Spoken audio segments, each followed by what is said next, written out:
Thank you so much, everyone, for joining us today, and wishing you all a very happy new year in advance. So, welcome to the first session of the Back to Basics Workshop 2021, where we will talk about the fundamentals of cleaning and soft FM. This workshop has been organized by Clean Middle East magazine in association with Reza Hygiene. Just a little about the company before we start.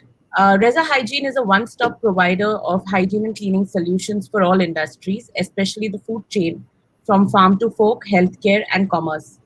The solutions are wide-ranging, innovative, and sustainable, with the company taking a highly responsible approach to chemicals. Reza Hygiene also believes in the importance of empowering cleaning personnel with all the knowledge required to carry out cleaning practices efficiently. Clean Middle East magazine is a 14-year-old publication based in Dubai, UAE. It has been responsible for disseminating information to the cleaning and hygiene market in the Middle East since its launch in 2008. And I am Shanti Petiwala, the editor of Clean Middle East magazine.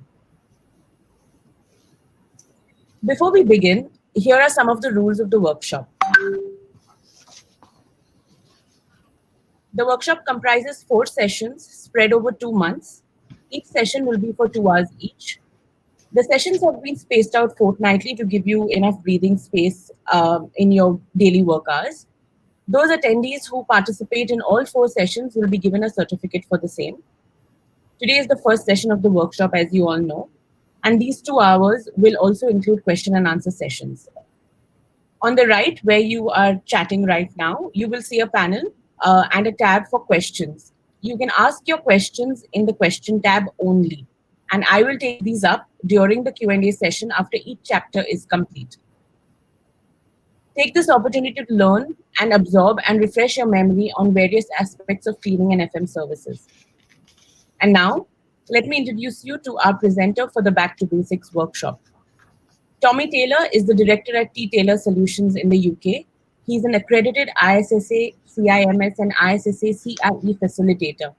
Tommy has had extensive experience training cleaning and FM companies in the Middle East and continues to raise standards in cleaning through his own company in the UK.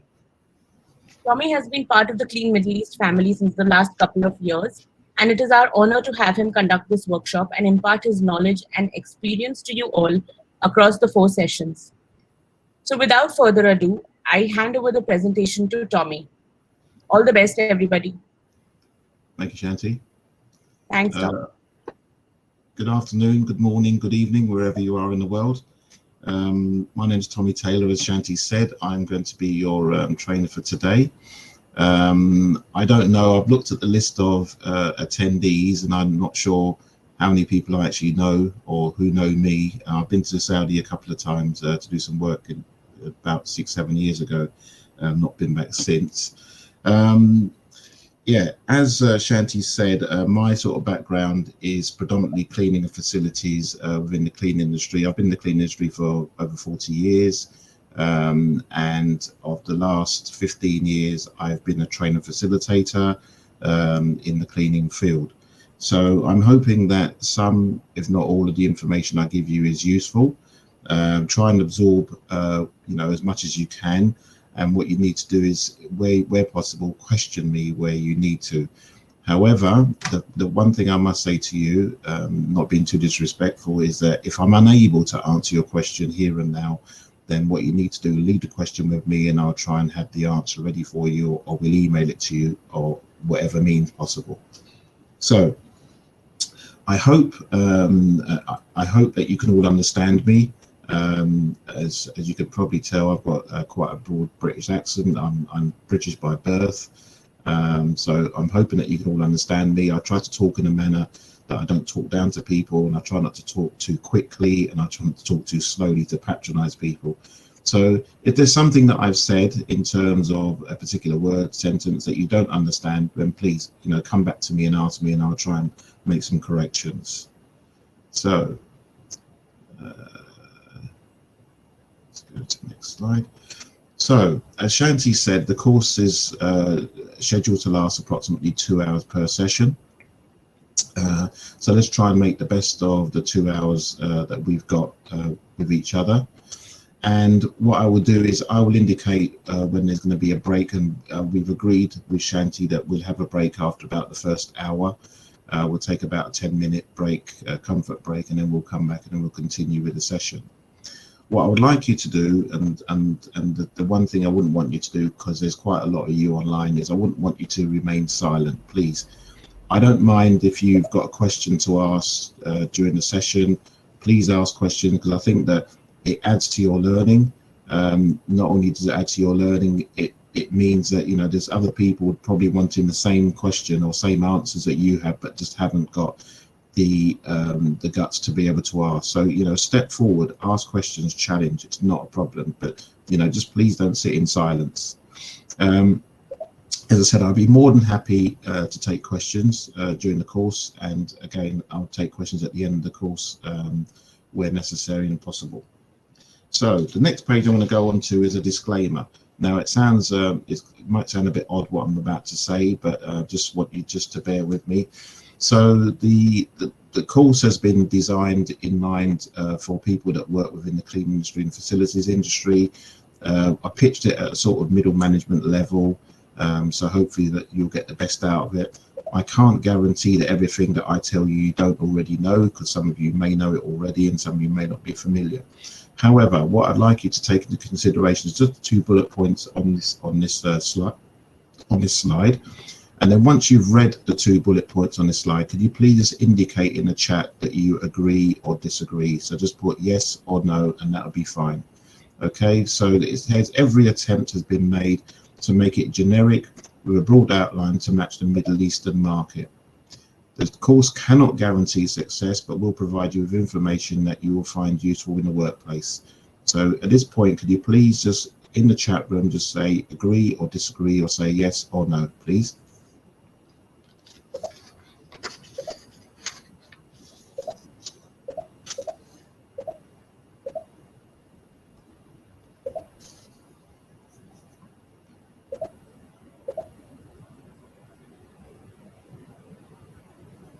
Okay, so while you're doing that, I'll just take you through some aims and objectives. So one of the aims is that you'll be able to incorporate basic principles that will bring your business and human resources together as one. The objectives will be to enable you to understand what corporate governance is, to enable you to understand some of the components of effective communication, and enable you to embrace the basic principles of health and safety in the workplace. Now, you may know by now that we've got other topics to deal with in the next 3 sessions. If you feel there's a particular topic that you have noticed and you want me to discuss in further detail, then let me know. It's always nice to know what people think or what they want from a particular session. So, without further ado, let's move into it. So, what is corporate governance? And how does it work within an organization?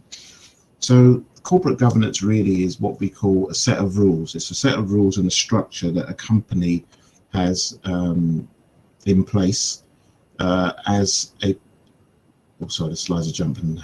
Yeah, so it's a set of rules that companies will have, and practices and processes to be able to manage that company and its employees and its clients. Now, for some of you of junior and middle management level, you may not know this, you may not understand this, but at directorship level, these are some of the basic principles that should be incorporated when starting a business or when you've got your business. And what you should do is evaluate, or say should, what you should try to do is evaluate them set of rules on a periodic basis to make sure that you're working within them rules, you may want to change them, you may want to add things, you may want to subtract things. Now, generally, by and large, these rules are brought about by the company directors because they're the ones who have the vision in terms of where they want the company to go, what area, what market they're looking to deal in, even in some cases, what country you need to deal in. So the primary force really in terms of doing this is in corporate governance is really a set of rules, practices and processes that will help the company to grow and move forward. And that could be anything. That could be from your HR, it could be your ISO, it can be your rules in terms of health and safety. But without the rules, there's chaos. So what there needs to be is a set of rules that everybody works to and everybody understands. So if you've got what we class as a bad corporate governance, it can cast doubts in terms of how you're going to go, how the company is going to grow, the reliability of the company and its stability in terms of your interaction and integration with your clients and potential clients. Because at the end of the day, the market that we work in is very, very heavily reliant on our clients being able to understand what it is they want and what it is that we can deliver as an organization. So to have a set of rules that will follow the basics in terms of corporate governance, then that's fine, and that's always a starting point. Not to have any rules is the wrong way to go around things, if that's a nice way I can put it. It needs to be able to also establish one of the ground rules or the basic ground rules of your finance. How is it going to be financed? Now, I know and I understand that I'm talking to a different marketplace compared to European, but the rules are not much difference in terms of finance. You need to be able to understand how you're going to finance your operation. Where do you get money from? Are you going to be on loans? Are you going to look for corporate partners and things of that nature? And finance is a pretty big thing, and for most of you would understand cash flow. Okay, that's also important in terms of the way that things move.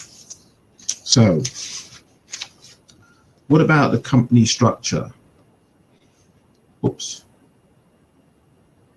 So I'm just going to go through something else before I get to questions. So the company structure. So there should be a balanced structure within a company. Now, you'd always have your directors at the top and your senior people at the top. Then you've got your middle management. Then you may have your operations staff, supervision, etc., etc. But what it should be is balanced. And generally, your company structure will look like a pyramid, because the further down you go, the more people you're going to need. Yeah, your directorship is important, I agree, but it's not heavily weighed in the number of people that will be in that particular scenario. Thanks for putting the slide up there, Shanti. So what are the rules and responsibilities in this particular scenario? So there should be clarity regarding individual responsibilities within an organization. It's key that everybody understands what they should be doing within that organization and fits in with the organization's practices and the way that it works. If you've got, as the diagram shows, if you've got a cog that doesn't fit in terms of the way the company works, then things are going to break down. So what you're looking for is a structure where people fit together, that people fit together in terms they may have different skills. And we need different skill sets in an organization. We need people in our finance, we need people in HR and personnel, we need our operational staff, and if they don't fit together, then it becomes unbalanced and unstable. So we need to be able to understand that there are particular roles, and you can, in terms of the way that you see yourself in an organization, you may be able to achieve some of them roles by going up a different level. But if we just at the moment just stick with what I'm here, what I've got here. So your structure and your composition. So as I said, in an ideal world and in some larger companies, medium to large size companies, what you should have and what's recommended is you have an executive committee. So that executive committee will have people with key functions. So you would have your director, you may have your operations director, you may have your finance director, you may have your director of HR, and these form part of that committee. Now, these people will hopefully shape the company, and that will be part of your corporate governance in terms of they will give input in terms of how the company moves forward, how they see their role within the organization, how they see the department's role within the organization, and resourcing that scenario. It's a skills-based background. There's no point having somebody in there for the sake of having somebody. That person has to be able to contribute. That person should know about the business, should know the business that you're working in and the background that you're working in. If they don't understand that, then it makes it very difficult to be able to interact with them and be able to work with them. So what you need to do is have a collaborative committee in terms of an executive committee. Now, again, it depends where you are in the world. It depends even where you are in your particular country. You know, executive committee may mean different things to different people. So, you know, just to sort of round this one off, what we're looking for is a collaboration of people who have different skills, generally heads of departments or directors of departments, who will share the aims and objectives of the company and the corporate governance and bring the company forward in that manner. So what's the purpose? So it plays an important role in setting a vision, your corporate structure, and that vision should be, where are we going? Are we going to specialize in a particular field? Are we going to go for purely FM? Are you going for hard surfaces? Are you going to soft surfaces? Are you just purely going for cleaning? So there needs to be a vision, but sometimes that vision gets clouded because your director may be offered something that may go off piece. So i.e., if your main core business is cleaning, you may be asked to do something else like pest control or window cleaning, but you don't have that specialism. So you have to make, as a directorship, you have to make a conscious decision on where are you going to go? Are you going to take this on? Only take it on if you feel there's a win-win situation here. If you feel there's a possibility that you may fail or you may not achieve the target set by your client, there's no point going for it, because at the end of the day, what you have to remember, it's your corporate image and it's your reputation for delivering on time and in a proper manner. You need to be able to bring people along with you. So although the directorship or the executive committee has a vision, you need to make sure that people below you understand, and you've got the right people below you to be able to bring that forward. So if you've got and you've been offered a window cleaning contract, for just for example, and you don't have the expertise, well, you have to buy in the expertise. It's prudent to buy in the expertise rather than to try to get somebody from within who has no experience, because there's lots of facets involved, lots of health and safety issues, pricing, etc. So sometimes you need to take on a different role in terms of making sure that the executive committee understands that you've got the right people below them to be able to do the right job. Now, what I'd like to know from the team is, does anybody have is anybody in directorship level on this particular course, or a senior manager? Can you just let Shanti know in the chat, please?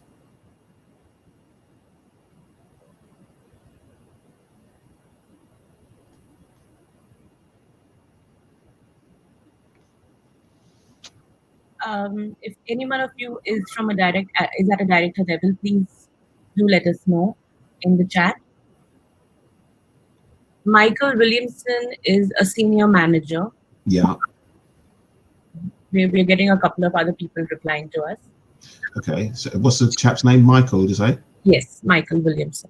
Okay, Michael, I'm speaking to you directly.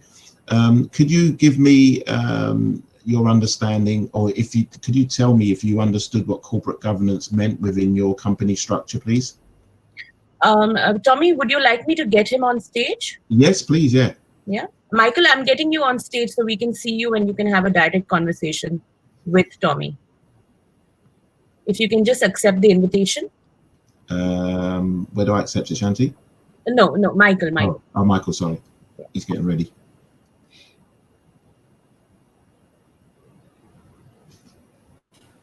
There, we have Michael here. Michael, can you say something so we can hear you? Hello, Tommy. Hello, Shanti. How are you both? Hi, Michael. Hello, Michael. Good afternoon, Michael. How are you? Fine, thank you. Yep. Thanks for your contribution. I'd just like to know a little bit about, in terms of where you stand and where you sit in terms of the company structure and corporate governance. Did you understand, or did you know what it was about before you came online? Not really, no, I'll be honest. I'm the manager for Riyadh Metro Cleaning, and we have a subcontractor that does the cleaning, and we manage the facility. At the moment, we're putting in all the paperwork because the metro hasn't started. So we're doing procedures and policies and following up with the contractor that they have the right procedures to be able to proceed when we eventually start in May. Okay, so so how does that fit in with your company procedures? Do your companies have their own procedures? Which we have procedures and things, and we pass them down. But the what we expect for the contractor, and they actually put the work instructions together, and we approve them once if they meet our satisfaction. Right. Okay. All right. Thank you. Is there anything at the moment I've said that you're not quite sure about? No, it's very clear. I'm not picking on you particularly. I'm just asking you because you're here. No, I fully understood what you said. You have to have the structure and the goals and everything, otherwise you're not going to succeed. And you have to put the goals as well as the standards you expect. We currently work into big standards. Okay, in terms of cleaning. Yes. Right. Okay. All right. But we're having problems at the present time because in Saudi Arabia, the colleges are not open to do the bigs. So unless you have a licensed premises to do it as a training center, then it's quite difficult at the minute. But we're managing. Right. Okay. Cool.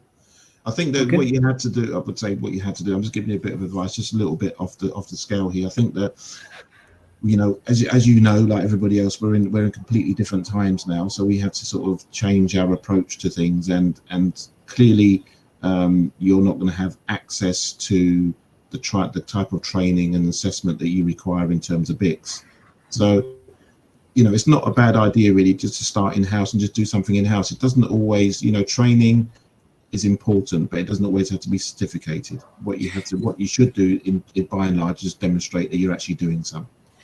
Well, what I do is on a daily basis, I give instructions and teaching how to do various tasks and things. At the moment, we've just purchased a set of fogging machines that we will fog the trains with in buses and offices to sanitize them, to assist with the cleaning in general. Okay, all right. Okay, all right. Thanks for your contribution. Can I ask you where you're from, Michael?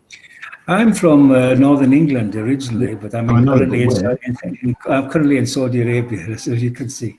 Yeah, no, I can hear by your accent. Yes, I'm actually from Carlisle, but I'm sort of half Scottish because my father was Scottish, so I'm half Scottish. Okay. So, okay. All right. Well, thanks for joining us. Thank you, Tommy. Cheers.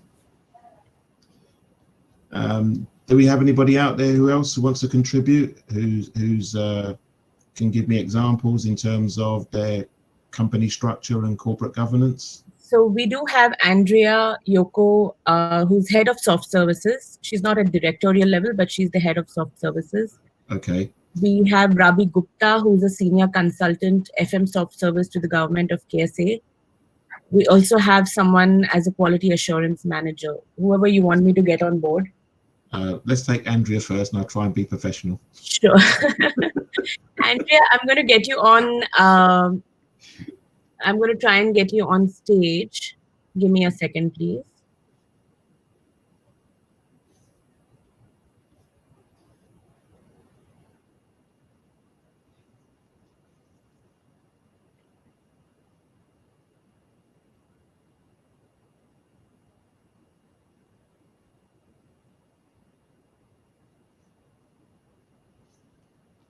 Sorry, I'm unable to get her on stage. Give me 2 minutes, please, Tom. Okay, no worries. Okay.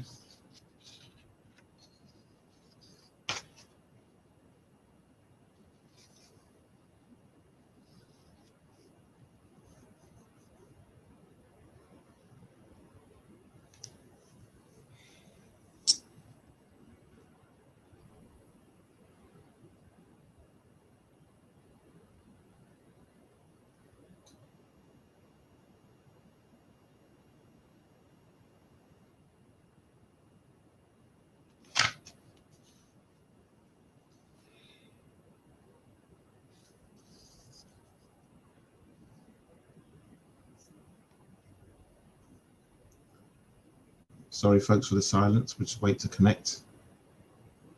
Yeah, for some reason, it's not allowing me to invite her, but I'm trying to figure out if we can do it from the back. Okay, we'll get one of the other guys, one of the other participants. That'd be fine. No problem. Okay, I can get a senior consultant. Sure. Is fine. Okay, Rabi Gupta, I'm just going to be inviting you on stage. I'm so sorry, Andrea. I'm just figuring out how to get you on. Rabi, if you can just accept the invitation to come on stage, please.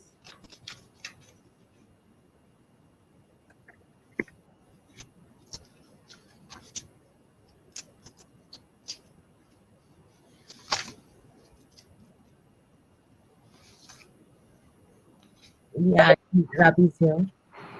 Okay, Rabi. Hello, Tommy. Yeah, good afternoon. How you doing?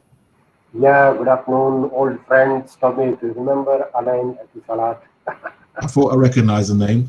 How are you? Yeah, fine. You were Yeah, there, Danat. You still remember that Danat Alain? Yeah. What's your question for me today? Yeah, it's a unique contract for me. We came here like we are from Sarko, and we are 56 guys, 56 of us. We are here, and it's a very unique contract. We have written the national manual for assets and facilities management for Mashwat. So Mashwat is a government entity, and after finishing our national manual, we have done the training slides for our government partners. Rabi, can you come a bit closer to your microphone because you're very muffled? Yeah. But okay. Okay. Yeah. So we have finished writing the national manual for assets and facilities management. And then we have the transition plan where we are training the Saudi young engineers to transform the full FM market. It's we are basically dealing with the government entities like Minister. Hang on, Rabi. Hang on. Let me put my headphones in because I'm getting a lot of background noise and I can't hear you properly. Rabi, if you don't mind, we go to a quieter area because we're getting Yeah. Yeah, he's very muffled, and I'm having trouble hearing what he's saying. So am I. Okay. Can you hear me now? No, hang on.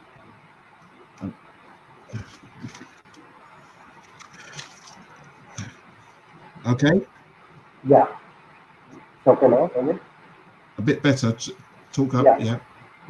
So we have a very unique contract here with the government of Saudi Arabia, and this Mashwat is the body for driving the asset management and FM for all government entities, I mean the ministries, the Ministry of Health, Ministry of Education, and municipalities, parks and recreation. So we have created a full manual of hard and soft services. And soft services is not only cleaning, it's cleaning, waste management, pest control, grounds and landscaping, and we have included building fabric also. So we have written the procedures and plans. This is called the national manual. And after that, from that manual, we have developed the training packages for the young Saudi engineers who are employed in the Mashwat. So they are our strategic partners. So then they will transform this knowledge to the ministry. So it's like a 5 years contract, and we are here now for the enablement. So we are enabling this manual to the ministry. This is our current responsibility.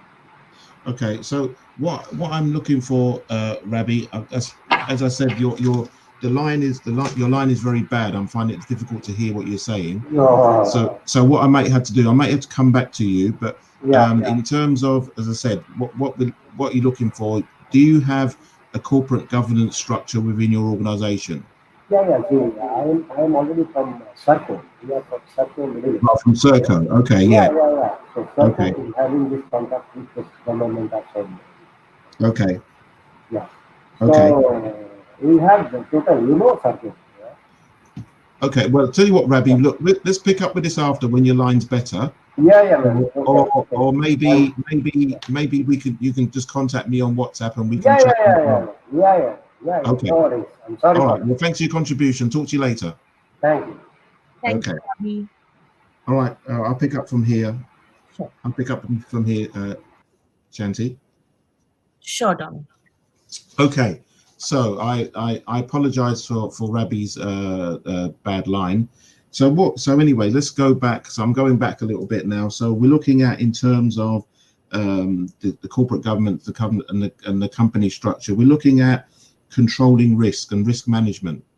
Now, it's a good idea to have a conversation at all levels within the company to evaluate risk management at all different levels, whether that's the financial risk management, whether that's your operational risk management, or even the fact that you've got a troublesome client that you're not able to deliver what he or she wants in a reasonable time, or because the goalposts have been changed. So in terms of the corporate governance structure, they're the sort of things that they would look at in terms of the broad running of the company. As I say, it may not be done at directorship level, may be done slightly lower. But if you've got an executive committee that is able to put that information across, that's where you will find that. So moving on slightly. So what about operational performance, organization performance? So the executive committee will determine the structure in terms of who works within that structure. Is it working for the organization? Because again, you'll find some historical companies who have just got a simple structure, and you've got companies that have got a complicated structure, but it's not working. It's not working because the staff are not working to a particular structure. And in this moment in time, in these troubled times that we've got with COVID-19, etc., it's not easy. It's not easy to maintain that level of performance, because you're looking at, you're doing different things now. So, you know, the phrase that we use within the cleaning industry now is that you're cleaning to save lives. You're cleaning for hygiene, not just for aesthetics. Now, I know from my past history in working in Saudi, working in the UAE, it has always been about visual. It's always been what it looks like. Is the floor shiny? Is the glass clean?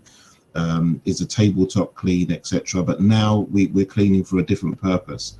So what you need in able to do that, you need the right people to be able to move that forward and bring that forward in terms of organization performance. You need to look at the overall performance of your organization. We're not only talking here financially, we're talking about winning contracts. Have you lost any contracts? Why have you lost the contracts? Do you do an evaluation as to why you've lost the contract? Especially if the contracts are lost because if you lost a contract because the time span of the contract is run out and someone's bid and they've come in at a lower bid or a better bid than you, then that's fine. You understand that. But do you understand if a contract's been terminated mid-term? Do you know why it's been terminated mid-term? Did you do enough to try to salvage that contract mid-term? Did you have the right people in terms of bringing that contract on? And again, if you've got poor performance of that, if you're losing contracts on that basis, then that affects the company reputation around your region. So how effective does a committee need to be? So generally, they should be effective in the sense that they understand their own rules, they understand the policies and procedures they've put in, and they're able to change with the times, not just to leave it to somebody else to do. There should be a regular assessment of the organization's performance. How are we performing? Are we on target? Have we reached target in terms of contracts won? Or, you know, have we lost contracts, and why have we lost contracts? You know, so do you have a succession plan? Do you have a vision of where people will be in your organization? So if you've got a senior manager or a junior manager, is there room to elevate them to the next level? Is there a succession plan within the organization? It's not always, in my experience, it's not always good to buy from outside, because sometimes what you do is you find you actually got good people inside the business, and what it does, in order to promote people from inside the business, it generates a feeling of togetherness within the business, because people below them see that people are able to move up within an organization rather than having to buy somebody in. If you've got a executive committee, you may have subcommittees based on that. So you may not meet as a committee all at once. You may have subcommittees and sub branches. So what you do, have you got a subcommittee? What's the purpose of the subcommittee? Is it actually working for you and for your organization? The executive committee has to be accountable. It should be accountable for failures as well as success. It should be accountable in the sense that they're looking at their own rules, and are their rules working? Are they not working? And if they're not working, how do we change them? How do we change them for the better? So there needs to be accountability again. And when I say accountability, I'm not saying that somebody should have their employment terminated because something's gone wrong. Accountability in the sense that they've put the rules in. The rules should be managed. Are they being managed? Are they being looked at? Are they being evaluated in the right manner? The executive committee also has a role to play in enhancing the capacity and capabilities of the organisation that it serves. Okay, so that basically means what you need to be doing and looking at is, how are we growing internally? Are we doing the right things internally to make people, to bring people along with us? Are they doing the right things within that organisation? So, there's various roles that could be done within there. What about the culture and the ethics within that organisation? Now, I know that, as I say, culturally, I'm speaking to a completely different group of people than I'll be speaking to in the UK. But in some respects, we share the same cultural experiences when it comes to our workforce, how we deal with our workforce, because we know that the workforce, they're the lifeblood of our company. So there's different things and different rules that need to be brought into place. So in terms of the company ethics, are you doing the right thing? Are you talking to your clients regular? Are you is your staff behaving in the right manner? Is the directorship meeting with other directors, for instance, that may be appropriate in this particular scenario? So the company should have some sort of culture about it. And some companies are easily identified by their corporate structure and their culture, in the way that they deal with their staff, in the way that they employ their staff, in the way they manage their staff, and the way they manage themselves. And engagement. So the executive committee should help the organisation to engage effectively with other stakeholders within the business. Okay, so with your executive committee, if you've got your head of department, your director in there, he or she should be able to evaluate and bring concerns. So hence a subcommittee may be the HR department. The HR department may have 2 or 3 people in their committee to talk about particular scenarios, situations that they've got, points of policy that needs to be looked at, and may need to be changed. So they're the sort of things that we're looking at in terms of corporate governance. I know that this subject is a very heavy subject and we can't cover it all in one session. So let's take this session. So are there any questions that you have related to what I've said or not said in terms of corporate governance and structure?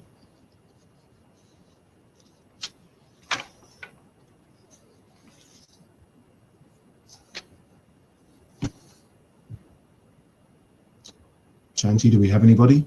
Hi, Tony. So,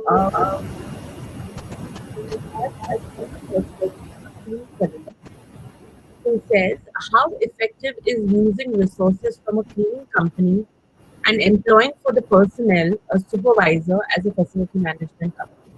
Hang on, Shanti, I've got to turn you up because I didn't hear that correctly. Hang on. Can you say that again, please? Yeah. So Akeem Kareem says, how effective is it to use resources from a cleaning company and employ for the personnel a supervisor as a facility management company? I think that if I'm getting this question right, I think that what we need to do, you shouldn't look at the function of the company. What you should look at is the person. And in terms of the supervision of the company, in terms of the supervisor, that's quite low down in the food chain, but no less important. But what you have to do is I'm a firm believer that you have the right people for the right job. If you've got the wrong person in a particular job, then you're going to have problems. So I don't believe it should necessarily be about the sector. It should really be about the person, about that person that's employed. Have you employed the right person? Are you getting the best out of that person within the structures that you've got within the company? Tommy, Andrea, I think can be invited on right now. Would you like me to get her on? Yes, please. Yeah, Andrea, I'm just inviting you on stage. I think there was some firewall issue from her end. Okay. She'll be on in a couple of seconds.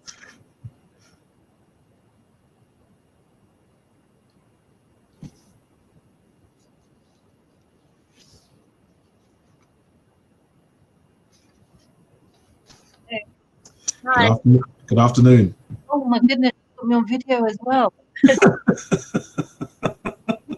You can turn off your video if you like.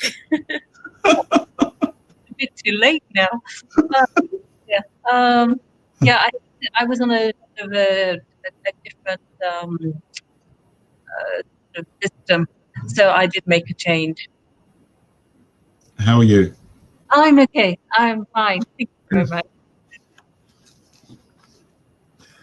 Right. So, do you have a question for me? What do you have to say today? What do I have to say? Very nice to see you. I accepted the invite. So I'm pleasantly surprised. And yeah, I can't remember what your original question was. I was asking for examples of corporate governance within other companies. There are so many. You've looked at the different health and safety.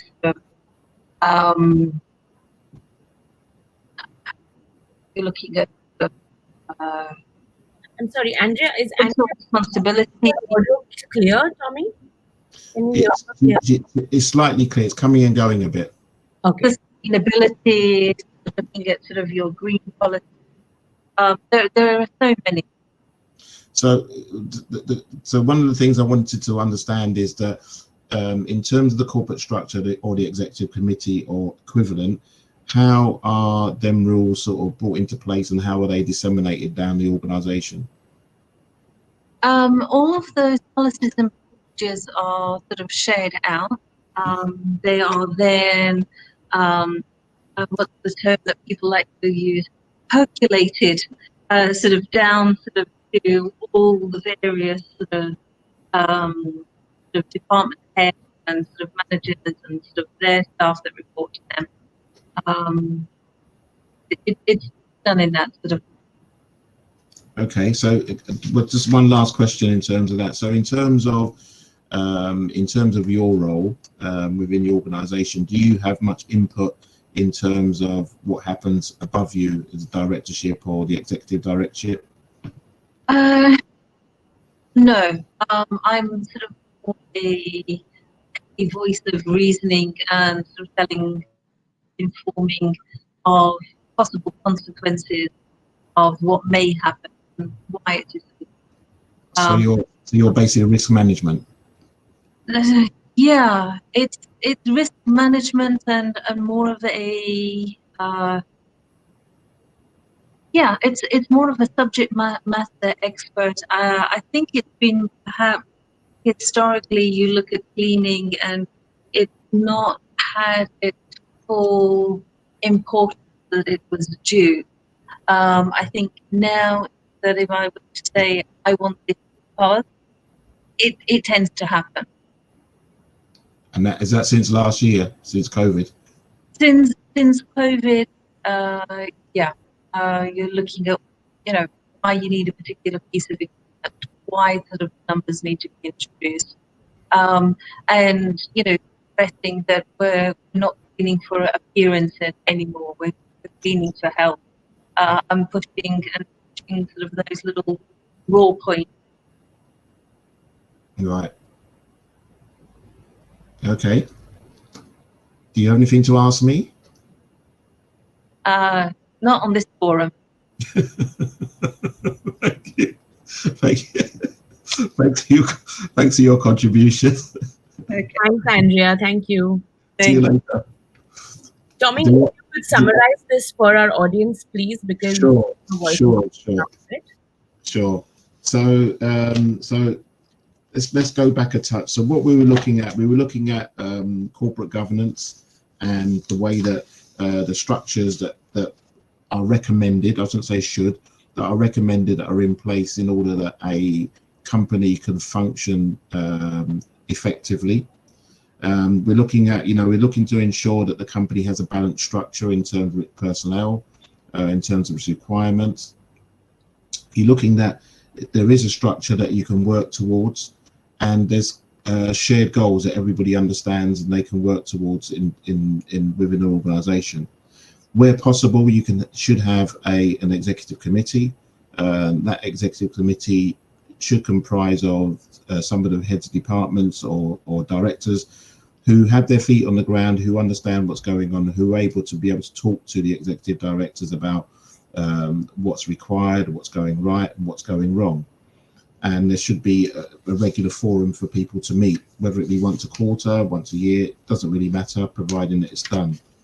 You need to look at the roles and responsibilities within the organization, making sure that you have the right people for the right job, making sure that they fit, and if they don't fit, then you need to try to shape them to fit, etc. But again, I also advocate that you look from within. So when you're looking at succession planning, look from within. See what you've got, see the resources that you've got within. It's not always the best idea to buy somebody in when you've actually got people within your organization who are hungry for success and hungry to want to sort of move up that ladder. So it's a good thing to be able to spot that talent.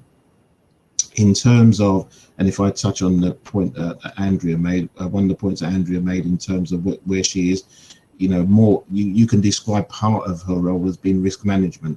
The fact that she's able to spot, and her team are able to spot potential problems with an organization, and then she moves it upstairs and they act on it. So everybody's a risk management in their own way, in a risk manager. So that is briefly corporate governance. As I said, corporate governance in itself is a whole subject.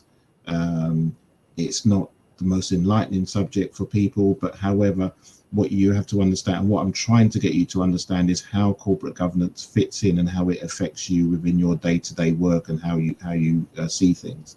So I'm just going to wind up this session for now. Is that right, Shanti? Sure. Before we move on. Yeah, if you want to move on, we can. We do have another question. Yeah, sure. You want to take it up now? So yeah. The same person, Akeem Kareem, has asked another question. Sure. They say that we all know clients look out for visuals, as in perfect cleaning of their facility.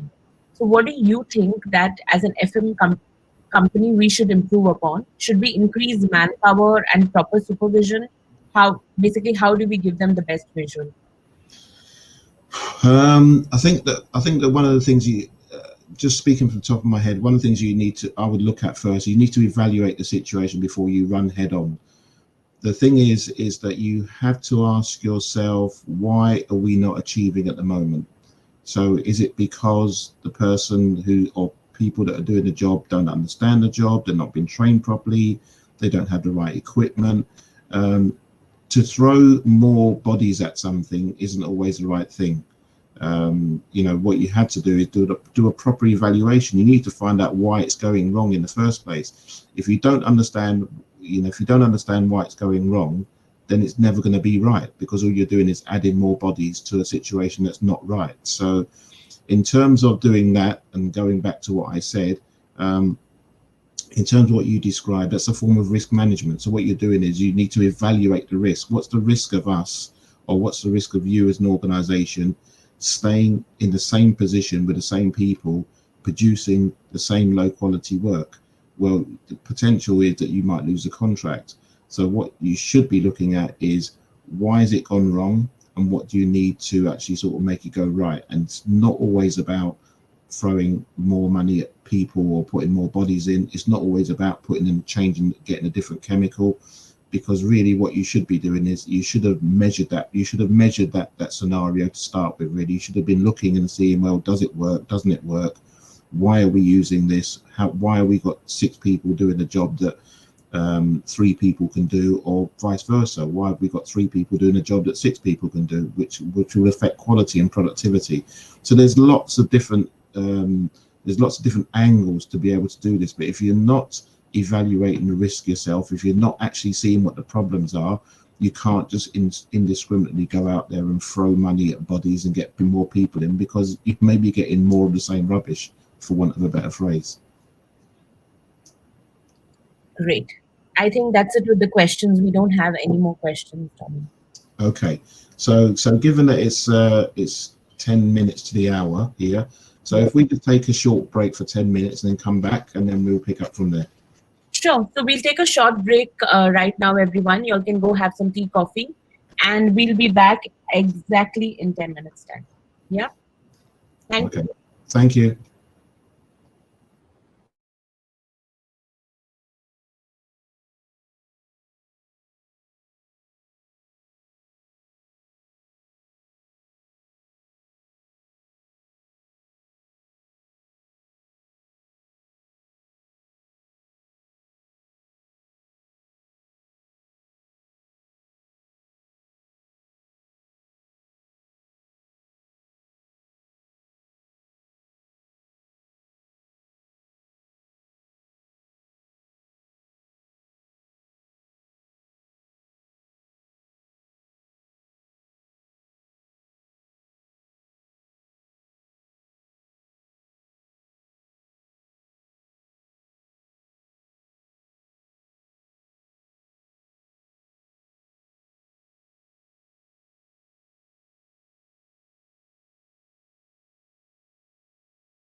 Hi, Tommy. Yeah. Is everyone back? Guys, can you all just say something to say that you all are awake? Yeah, no, okay, okay. Yeah. Oh, good. Okay, they're all right. I mean, the line's pretty bad. I just sent you a message. If you can just ask Rabbi if he can send you his handphone number for me. Sure, sure. We'll send that. We'll definitely share it with you. Okay, cool. And I can then WhatsApp him. Yeah. Okay. So a couple of things, Tommy. Yeah. People have said that they don't necessarily hear my voice when I'm reading out the question to you. So Yeah. what I'm going to be doing is, as and when the question answer round comes in, I'm going to paste the question on the chat box as well for them to see. Okay, cool. Okay. All right. You gonna let them know that when we start up? I've already mentioned it on the chat.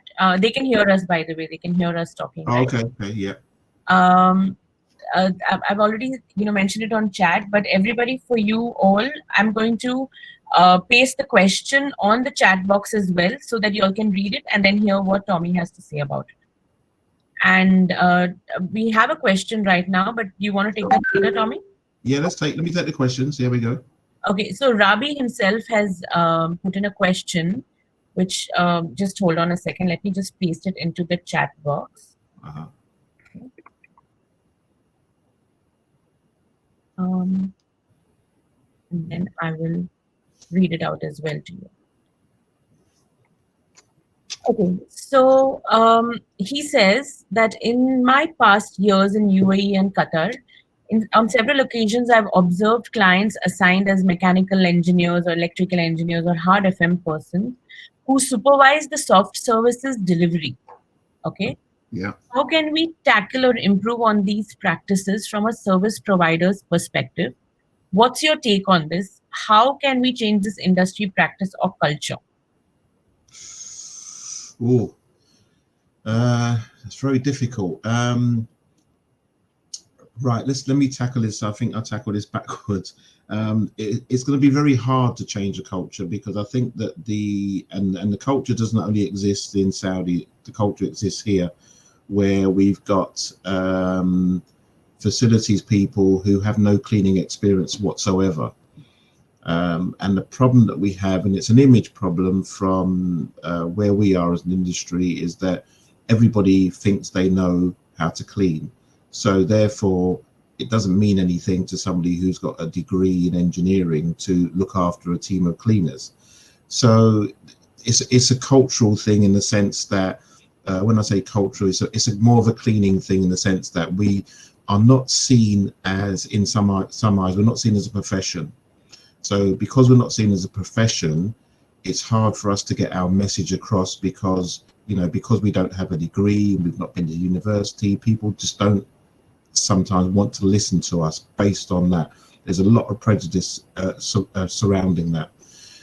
If I was in your situation and I was working with somebody of that nature, I think that I would try to educate them, in the sense that, even if you're sitting down having a little bit of lunch or whatever, having a chat, try to educate them about what it means in terms of cleaning, how the processes work, and how you get to the point where you've got, where you're using a particular piece of equipment, or why you're using a particular chemical.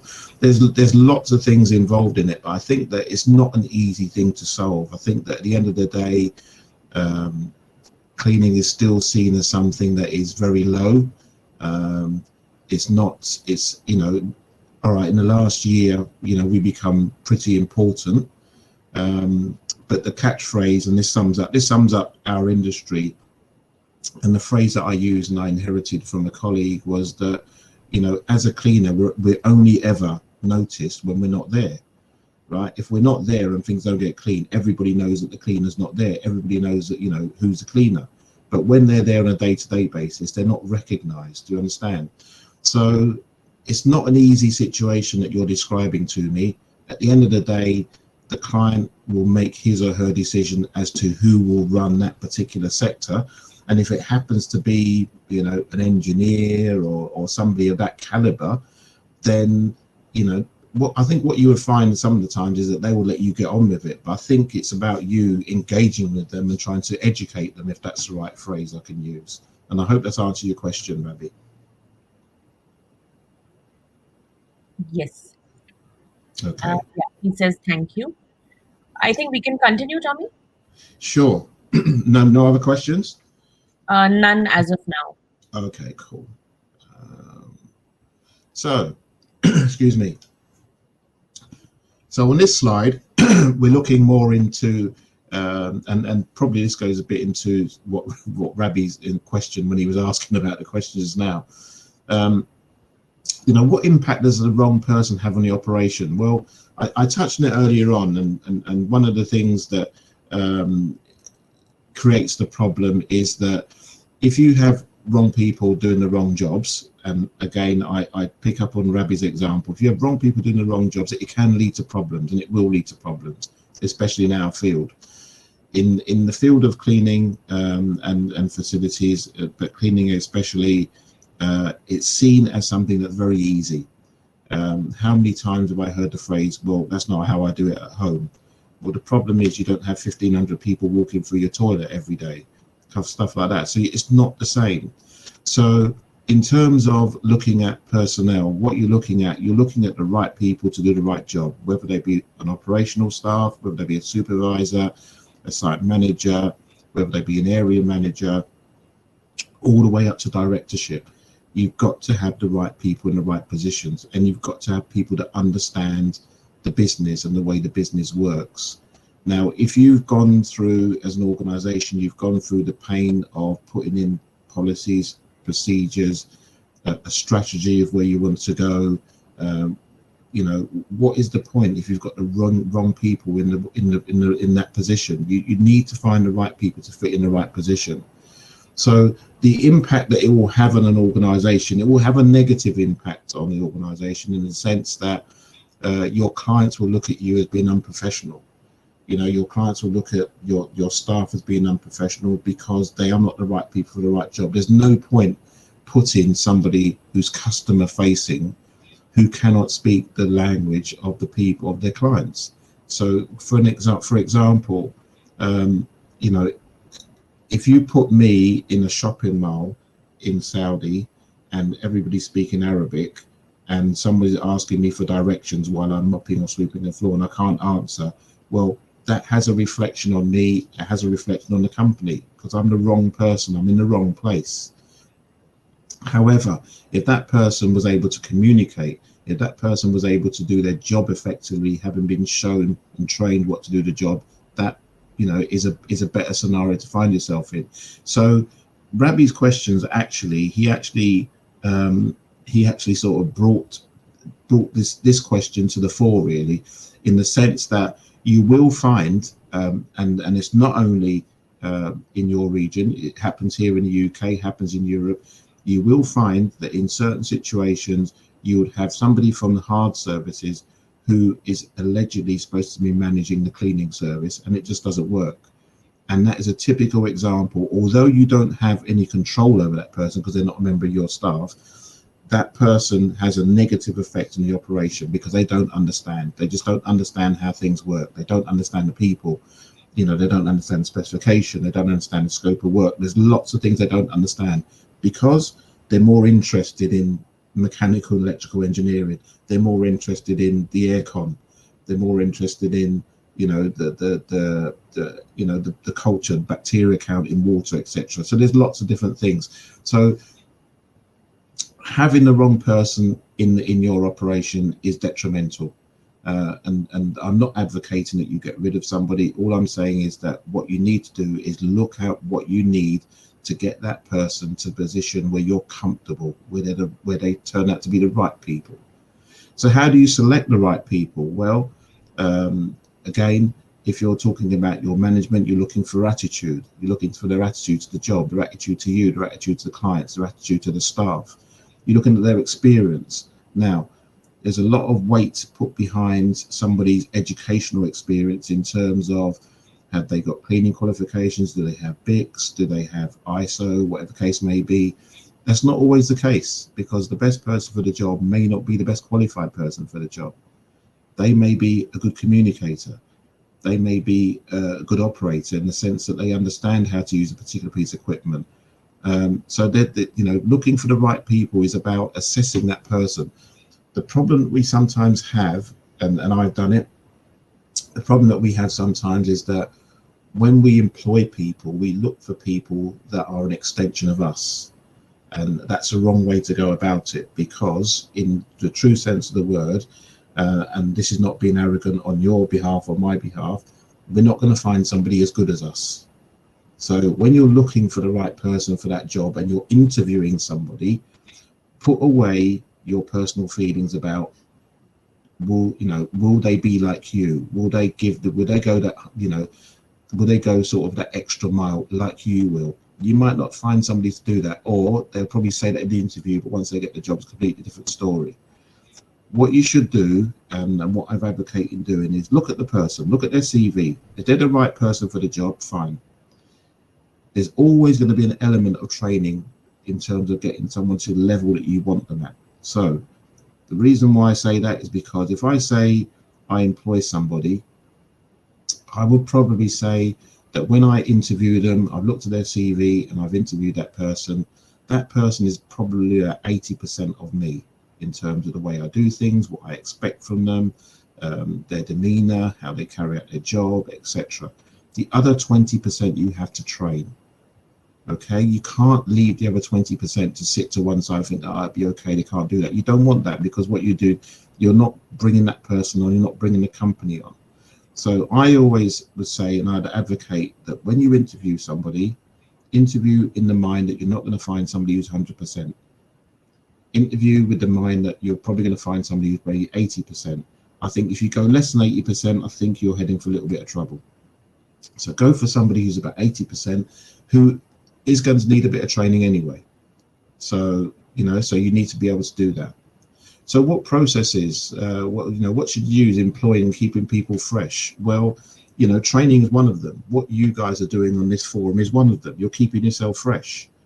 As I said, you know, over the 4 sessions, I would hope you learn something, at least on one of the sessions. You may not learn something in all 4 sessions, but at least on one session, you're learning. And my philosophy is that you learn at least one new thing a day, and give yourself a chance to learn something every day about your job, about the people around you, how you deal with people, how you talk to your clients, how you talk to your customers. They're the sort of things you need to look for. So you look for personal development first before you look for development in the other person. But you need to keep them fresh. Some people are more susceptible to training. They will accept training gratefully. Some people don't want to accept training because it's just not them. They can't do it. They can't manage it.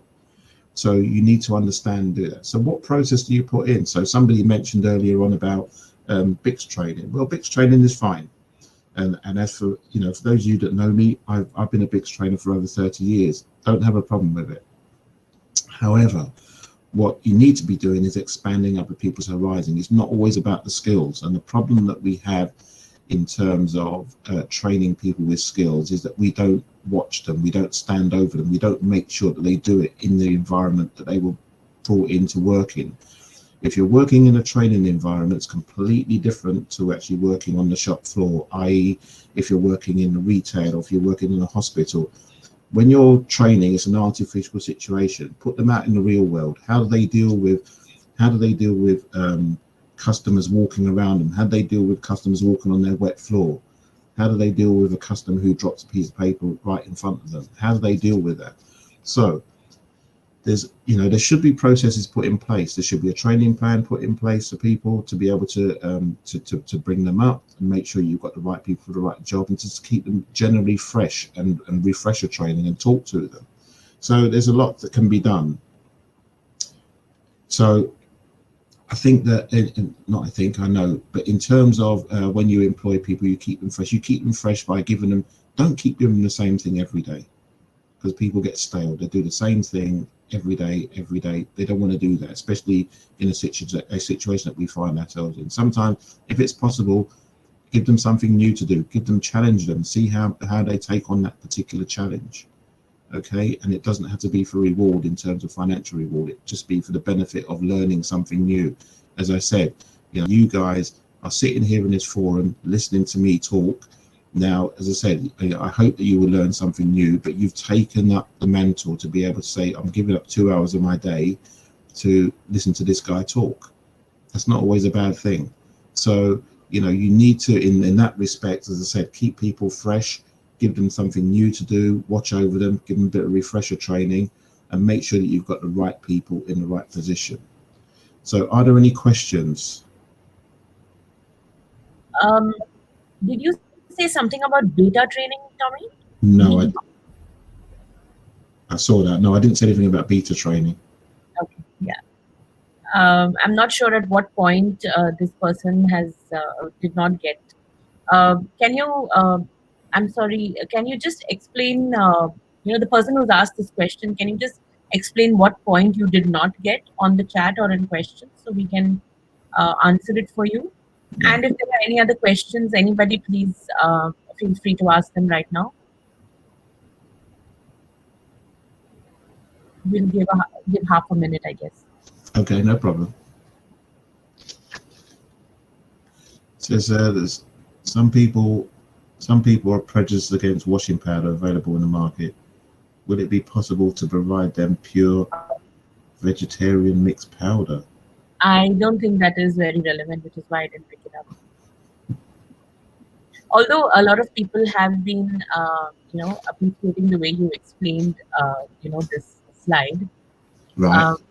Yeah, and me too. I mean, in a way, especially the part where you talked about, how when you're hiring somebody, you shouldn't, expect them to be an extension of you. That was so beautifully put, I must say. It really struck home. When you're looking at anything, any kind of, subordinate, then you're going to look at somebody who's going to be like you because that's what you relate to. Yeah, if I just for the benefit of the group, I and for those of you who know me, I do this quite often because I think it's a good thing to do sometimes. I'm just going to give you a personal perspective in terms of what I mean about the right person. Sure. Some years ago, I met a chap, and I met him in some quite unusual circumstances, but it was to do with BICS training and BICS assessment. And I thought that this guy was really, really good at what he'd done. Although the training scenario was very artificial, I still thought he was very good. I offered to give him an opportunity to work within the cleaning industry, which he grabbed with both hands. And when I eventually left him to do his own thing, that was fine. He then said to me, I'm trying to employ somebody, but I can't find anybody, that good.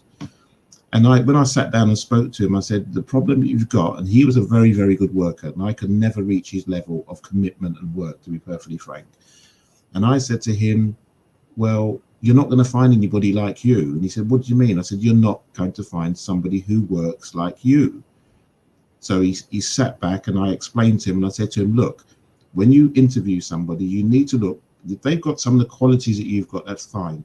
But I just put in an arbitrary figure and said to him, go for 80%. If you find somebody that's 80% of you, you can then train them with the other 20%. And he agreed, and it worked.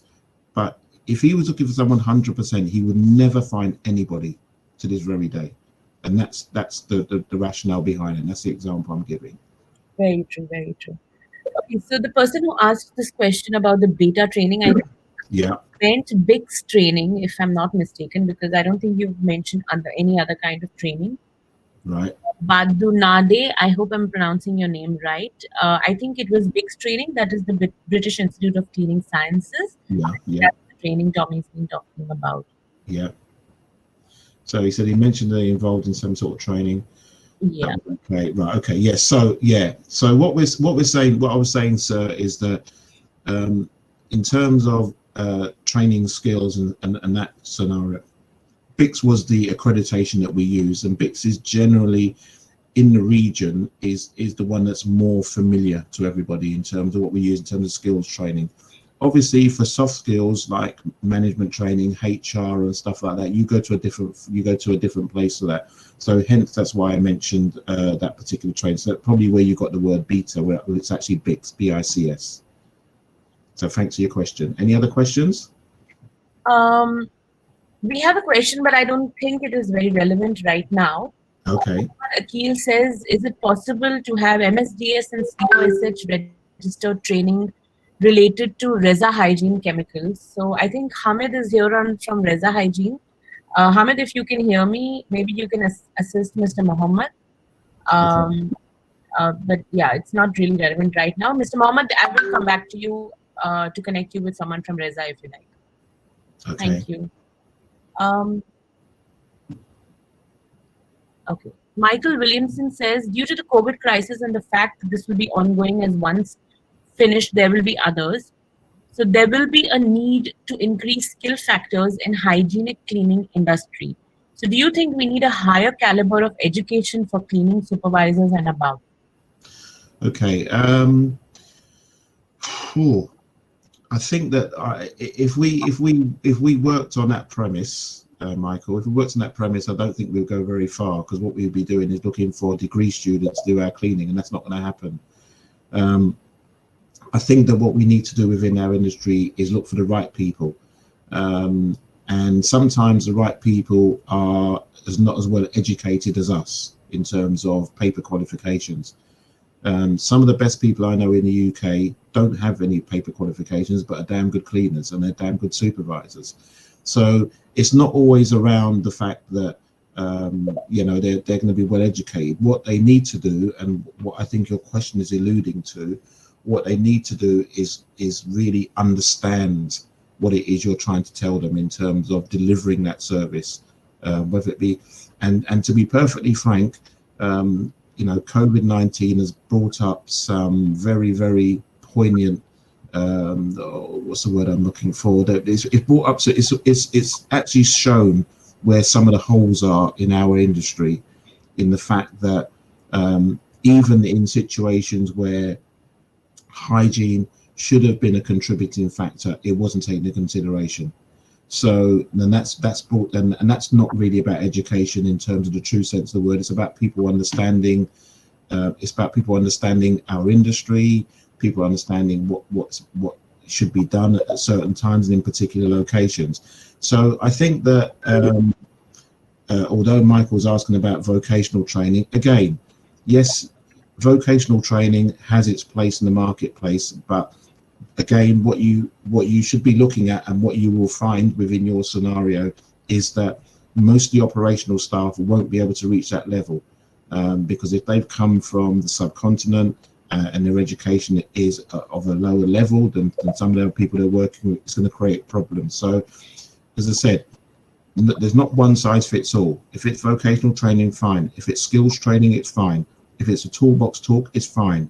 But what you need to be doing is actual training that's meaningful to the staff, that makes them produce what you want them to produce in the end. And I hope that answers your question, Michael. He did say, I am thinking more of vocational training. So yeah, I saw that, but I said vocational training.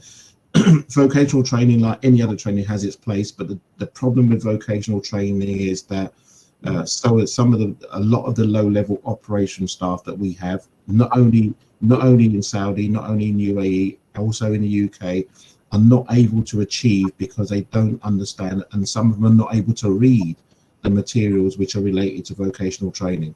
Mm-hmm. So what we should be looking at is not a one-size-fits-all situation. If vocational training fits and meets the needs of the individuals doing it, that's fine. If skills training fits and meets the needs of the person, that's fine. But there should be either a blend of the two, or it should be appropriate to the person that you're trying to address. Okay. We have another question, Tommy, from Shafiq. Sure. So Shafiq says, how can companies select the right people if the majority of their staff are outsourced? There might be lots of compromises that companies have to make in terms of budgets when assigning a subcontractor.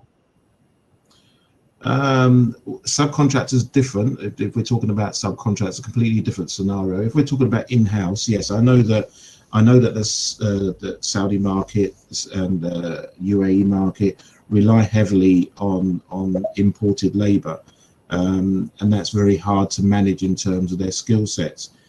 In terms of outsourcing for subcontractors, well, if you're, as part of your corporate governance, if you've got procedures in place to be able to select these people in the correct manner, then that should be part one of doing it. So, i.e., you're not going to hire somebody who is a floor specialist to do window cleaning and vice versa. So there should be a set of rules, a set of procedures and practices for you to be able to adopt in order to select the right subcontractor. And the subcontractor, you know, shouldn't also be selected on the basis that they're cheap or you know them. They should be selected on what they can do. So that's slightly different in terms of what we're talking about. When you're talking about subcontractors, slightly different. What I've been talking about is your in-house staff rather than outsourced staff.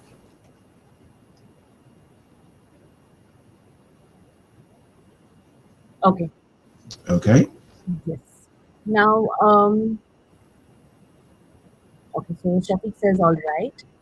Somebody's asking, do we have an updated version of 2021 of BICS in line with LTP 2.01 from 2019-2020? In line with whom, sorry? LTP 2.01 from 2019-2020. I don't know. I can't answer that question because they'd have to go to the BICS website. I can't answer that question because I'm no longer directly associated with BICS in terms of work. So I can't really answer that question. So what they will have to do is contact BICS direct, either via the website and find out. But I don't honestly know. I can't answer that question. Sure. I think we have Denise Hansen from BICS on this forum. Do we? Hello, Yeah. Denise. Yeah, she's here. She just replied to the chat, in fact. Oh, right. Okay. Yeah. Hi, Denise. Nice to hear from you. So to Anand, who asked this question, they have launched the version 3 of the BICS manual in November. I think you can get in touch with Denise offline. Anand? Okay. Yes. And Denise says she's enjoying your presentation, Tommy. Yeah, I noticed. Thank you. Okay. More than a question, we have a comment from Olusei Olofin, who says, I would like the facilitator to throw more light on health and safety risk for cleaning personnel, especially as forefront workers during the crisis period. This should involve tenets of practice, easy procedures to ensure the safety of staff and clients. I think we'll come to that in terms of health and safety. We'll touch on that a little bit later. Yes. I'll touch on it, and then I'll say what we'll do is at a later date we'll expand on it. So it is part of what we're doing today. So if I just take the opportunity, because I know time's pushing on, if I take the opportunity just to go into effective communication. Are you controlled it, Shanti? Yes. Yeah, go back to the effective communication. Sure. Thanks. Right, okay, so in terms of this particular slide, what we're looking at, we've got just 3 points here. Now, effective communication, I think we've touched on it and some of you expressed in terms of communicating with your staff and what level of staff we're looking at, etc., etc. But the real meaning of it, effective communication, is really an exchange of information. Now, the problem that we've got within our industry is that 9 times out of 10, when a supervisor or manager talks to an operative, it's a one-way street, it's a one-way communication, because you're normally telling them what and you don't want them to backchat you. But however, you know, communication should be a two-way street. I'm a firm believer that people should be given a voice, not because they want to badmouth you, but sometimes they've got effective things to say. Our clean operatives are the ones that are doing the work every day. They're the ones that are at the coalface. They understand what's going on, and sometimes they have a lot to say that is actually meaningful. However, culturally, there's a barrier in terms of letting that person have their voice. It's not seen as the right thing sometimes for an operative to talk to a manager and say, look, you know, we could do this, etc., etc., because then the manager feels bad because he feels, well, I should suggest it first and not them. So there's lots of things that we need to look at in terms of our industry, but it's about understanding the emotions and the intentions behind the information that you're giving. Now, shouting at somebody does not always resolve the situation, and you can't keep shouting at somebody. So I'll give an example. And for those of you that have got families and children, I hope you'll understand what I'm about to say. But if you have a child and that child is doing wrong or is doing something that doesn't fit what you what you deem as being right, and you continually shout at that child, after a while they'll switch off, because you're doing the same thing all the time. You're just shouting. The shouting doesn't mean anything anymore. If you know, in the first instance, yes, it was okay. Second instance, fine. But as you go on, the child then becomes immune to you shouting, because it becomes the norm. So it's about the emotion that you put into your communication. It's about the intention that you have when you put in your communication and when you talk to people. And this comes from all levels within the organization. What you'll find sometimes is that the best communicators are the ones that listen. If you listen to what somebody's got to say, you give your opinion, they give your opinion, that's fine. If it's a one-way conversation, then it becomes a little bit harder.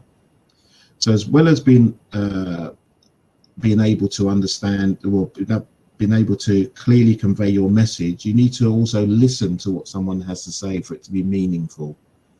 And I say that goes through all levels of an organization. Now, I know culturally in Saudi, UAE, it's slightly more difficult in terms of doing that.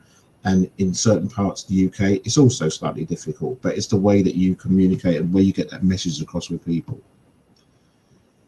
It should be instinctive in terms of the way you communicate with people. You should, when I say it shouldn't be necessarily be natural, but it should be instinctive. It should be listening to people is a natural instinct to listen.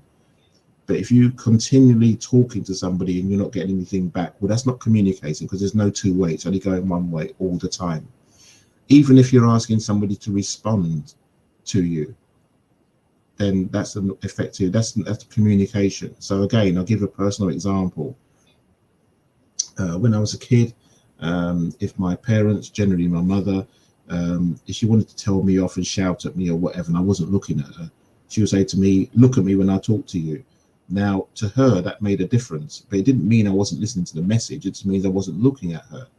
So, you know, and that's again is a breakdown in the communication, because her expectation was, you look at me when I talk to you, and for most people that is the expectation.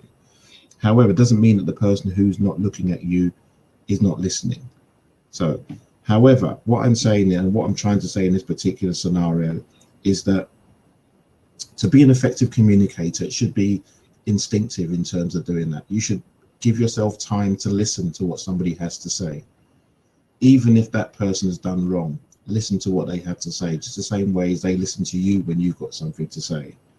One of the things and one of the barriers that we have is that we talk, we don't listen, so we don't understand if that person understood what we were saying to them. And this goes back to what we're saying in terms of training and what we're talking about in terms of you know, the level of understanding of our operatives.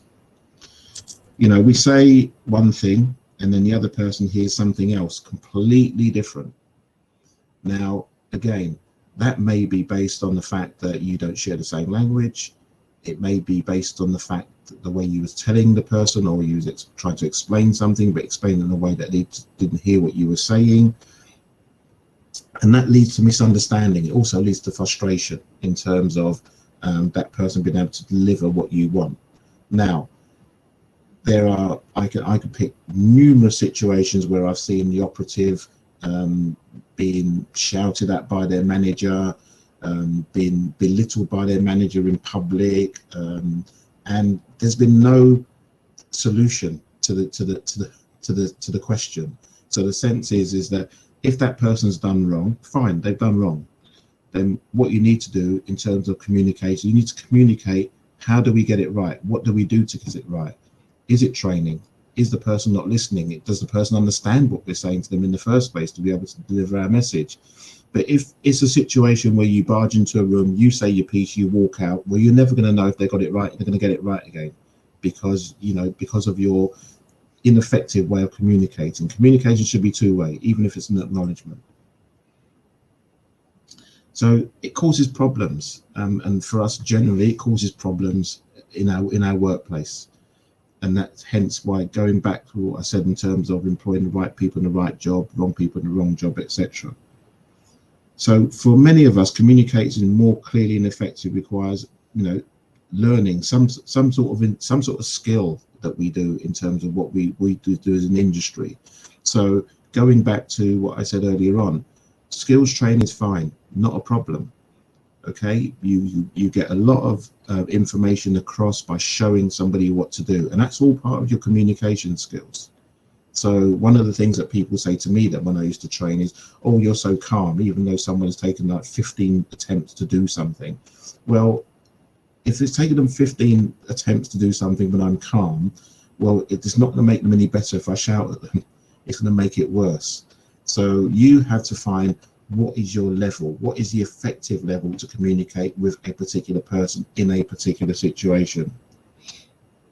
So what stops you as an individual communicating effectively? What do you think are your own personal barriers? If I could just take a couple of questions just related to this question. So, you know, please, let's not have any egos here. If you feel you have a problem communicating in some shape or form, just let me know. What do you think the barrier is to communicating for yourself?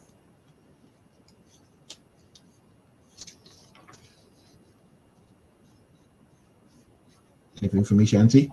Yes, someone is typing. Celia is typing. When you okay, Celia says that she has a language barrier. Okay, so the language barrier, language barriers is not easy to get across.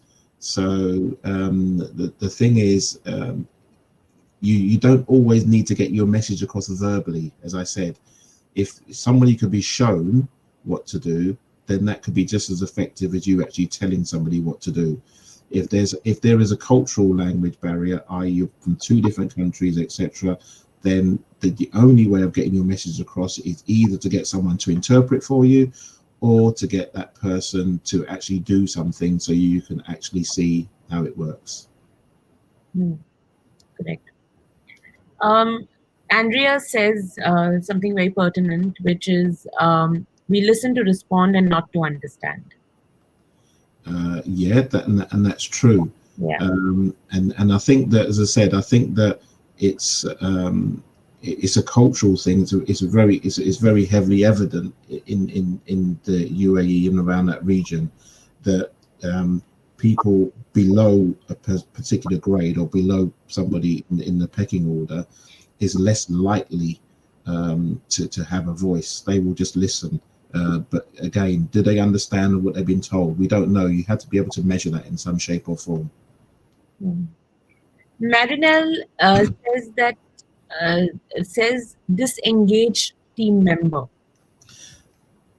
Could you expand on that? Please, Marinelle, if you can expand on that. Badu Nade, started, when you started talking about communication, she said that I agree with you absolutely. Avoid one-way communication, and I may actually be guilty of this. So, okay. Yeah. Can you? I'll ask her now through this forum. Could you just tell me why she thinks that she's guilty of it? Yeah, Badu Nade, if you can just get back to us on this, please. Waiting to hear. Okay.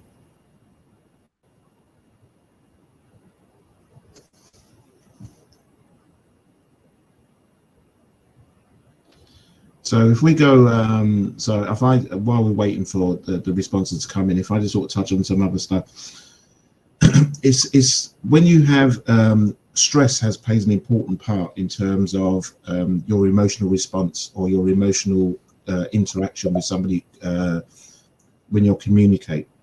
If you're stressed, you're under pressure, you tend not to always get your message across properly. You tend to you verbalize your message, but it's in a manner that the other person who's trying to receive it does not receive it properly, because you're either not focusing properly, you're focused on something else, and you're garbling your message.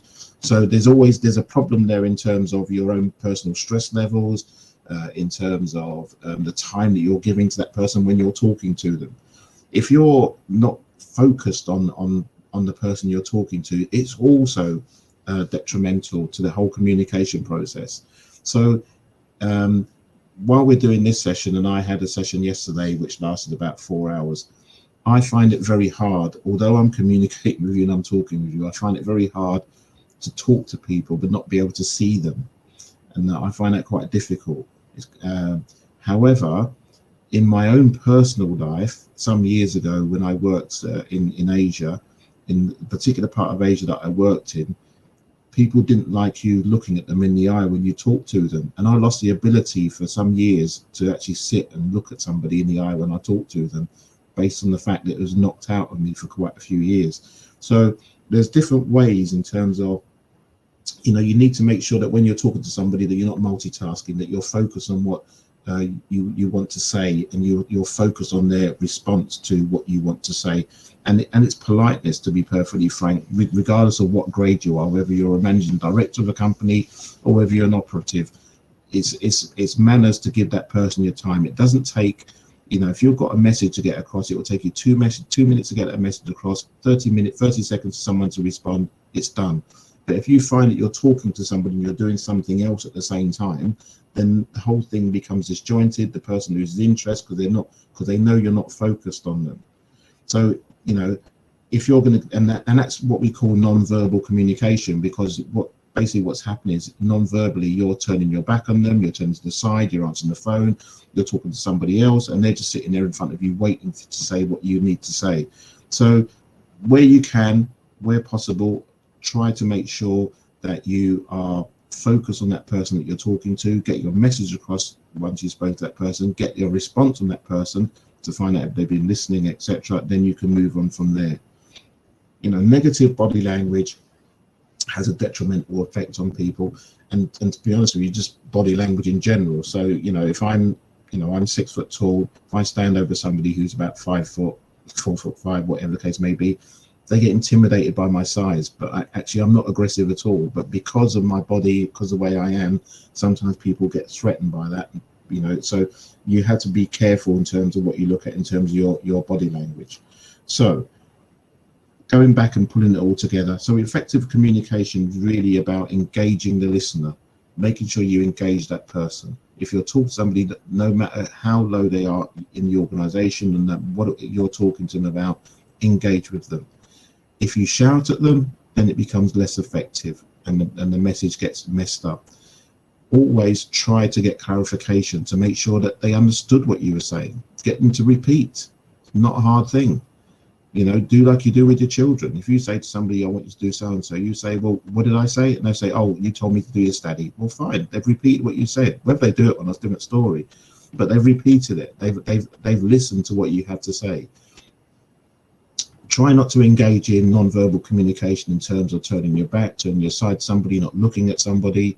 You know, it doesn't do them any good because they don't know what to do. They don't know what to focus on. Whereas if you're looking at them, they know they've got to focus on your face. If you're not looking at them, they don't know what to focus on. So when it comes to communication in general, you know, it's a good thing to make sure that you get the person to understand what it is you're trying to get across in terms of that message. So before we move on, should I just take them other questions, Shanti? Yes, we have a couple of questions. So Maribel, who spoke about a disengaged team member, has clarified her question. Yeah. So she says that she has a team member who knows that he has done a mistake but won't explain his circumstances, nor is he willing to engage in corrective training. She's not sure if being employed for more than 8 years or above in the same company is a factor of this behavior. Okay, so just quickly on that one, I think that's more about attitude than communication. I think that there is a train of thought sometimes that if you've got a member of your team who behaves like that, I think that you need to look at the relationship between you and them. It may be just between you and them, rather than the whole team. There's clearly an issue there in terms of managing that person and in getting them to do what you want them to do. So I think that this is not purely about communication. I think this is really about someone's attitude to either you or the organization. Okay. I hope that answers the question, Marinelle. We have another, so Vadunade, who spoke about how she might be actually guilty of avoiding one-way communication. Yeah. She says, I talk a lot and I see myself talking more than listening. I may be guilty of thinking I have the solution to problems, so I tend not to give my staff enough chance to talk. I'm a lot better now, and your presentation has actually driven the message further home. Thank you. Okay. I think the thing is, I touched on this, and sorry for repeating myself. I think culturally, I think that in a lot of countries, the people below you in the pecking order are told, or they do it instinctively, to respect the people above them. And sometimes it's very hard for you to get your message across because they don't want to talk to you because of who you are. And it's almost like they feel it's like a form of back chat that they come back to you. So as a consequence, yes, you've probably found yourself talking quite a lot in the past because they don't want to talk back to you, even though they may have something to say. But in terms of you as an individual, the way to manage that is to give people confidence. Give people confidence that they can talk to you and they can open up to you, and that you're willing to listen to what they've got to say. And that will breed confidence, and that will stop you from feeling the way you do at the moment. I think that you just need to empower them to talk to you, even if it's a short conversation. Just let them know you're human. Let them know you don't mind listening to them. It's not a problem. But because of the situation you find yourself culturally, people below you are generally told, or they have the impression that they're not allowed to backchat you or talk to you unless you tell them to talk to you. Okay.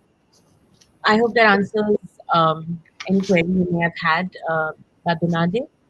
We have another question from Amal Alowayed. If I told the cleaner to clean a section, he said he will do it. Before I leave the company, I asked him to share a photo, and he says that it was cleaned before. And I asked him to clean it again, but it's still not being cleaned correctly. So, what is the correct thing to do to make them love their work and do it well? Okay. If you want the blunt answer, is to train. You can't just expect somebody to be told what to do and they can go away and perform it. Sometimes you actually have to perform it for them so they can see what it needs to be done. That is the fundamental principle of when you do things like BICS training, for instance, hands-on skills training, is that you show and they do, and they repeat what you do. So it's a bit like, if I take an extreme, it's like a driving instructor with a new trainee getting into the car, and the driving instructor say, well, get on and drive. And then when they get things wrong, you say, well, no, don't do that, you do this. Well, no, if you show them first, get them to repeat what you've done, then you've got more chance of success. But if you allow them to do their own thing, and if they get it right, it's okay, and if they get it wrong, you're going to beat them up, but it's never going to work. Okay. Already shared files, pictures, and do okay, so he says that I've already shared files, pictures, and do training, but still the issue continues. Okay, well, you've got HR issue there then. I can't answer that. That's not a lot to do with communication. That's more about your HR issue. So if you've done that and you feel that you've done enough to sort of bring that person to a particular level or standard that you want, they've not achieved it, then you've got a HR issue. Yeah. Okay, we have another question from Shafiq Sainal Abedin, who says, how does a clearly defined disciplinary framework help in sorting out conflicting communication issues within an organization? Could you just repeat that question again for me? How does a clearly defined disciplinary framework help in sorting out conflicting communication issues within an organization? How does it?